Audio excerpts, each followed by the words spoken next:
Week 9, college football breakdown. Really interesting game to start us off here on Saturday. We got Notre Dame traveling to, it used to be called the Carrier Dome. I don't know why they changed it. Traveling to Syracuse, taking on the Orangemen. Seeing Syracuse, a 2.5-point home favorite in this spot and a pretty low total at 47.5. Right off the bat, I hate this spot for Syracuse. I hate it.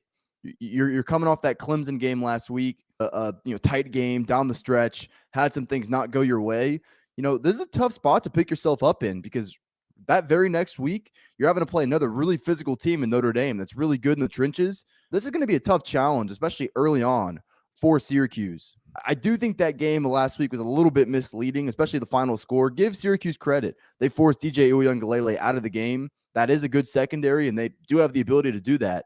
Wasn't impressed with the offense. They did not utilize Sean Tucker in the run game at all, which was essentially Babers waving up the white flag and saying, we don't have the horses up front to compete with Clemson's defensive line. The issue with that is you're going up against another really good defensive line this week that, quite frankly, I think can take advantage in the pass rushing department, that I think can stop the run. So I think Notre Dame could make Syracuse one-dimensional again. If you remember, DJ Uiagalelei fumbled the ball on the Syracuse 5-yard line. Syracuse takes it all the way back. That creates a little bit of a misleading final score if you didn't watch the game. Syracuse's offense was mostly inept in Death Valley, and quite frankly, it could be inept here. I mean, Garrett Schrader had a good start to the season. Looked like he was starting to make strides as a passer. He's undoubtedly much better than he was a year ago, but this is Notre Dame back seven that is stout. With my expectation that they can win up front and stop the run, I'm not so sure Garrett Schrader has come so far to where he's just going to light Notre Dame up through the air. Clearly, though, Notre Dame does have limitations offensively. Their running backs are not really game-changing players.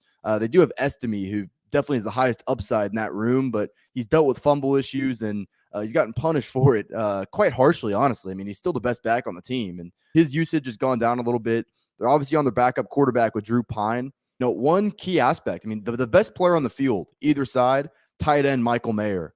I mean, when Notre Dame played BYU a few weeks ago, he solely won the Irish that game. I could see a similar thing happening here. For as inconsistent as they've been at home this year, losing to Stanford, losing to Marshall, it's definitely been an up and down season for the Irish.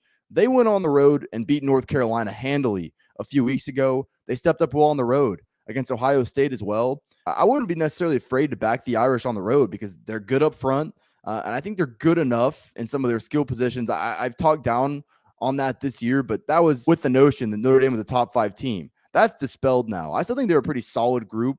Syracuse is going to limit a lot vertically in the passing game, but I think Notre Dame could establish the run here. I think Drew Pine could take advantage of that absolute mismatch he has with Michael Mayer, and Notre Dame could move the ball here. Needless to say, if I had to play this game, I would isolate Notre Dame in the first half.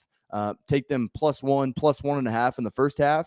The issue is it's tough to close out games at the Carrier Dome. We've seen that play out this season. Purdue struggled doing it. Virginia couldn't complete that comeback. Syracuse is still a good home team, and I wouldn't want to trust Notre Dame over the full game. It is somewhat of a look-ahead spot. They play Clemson next week. They're not in a position where they can be looking ahead to anybody. So I don't really factor that in as much. So if I played Notre Dame, I'd want to play it in the first half. I am leaning pretty heavily towards that direction, though. Lean under as well, maybe first half under.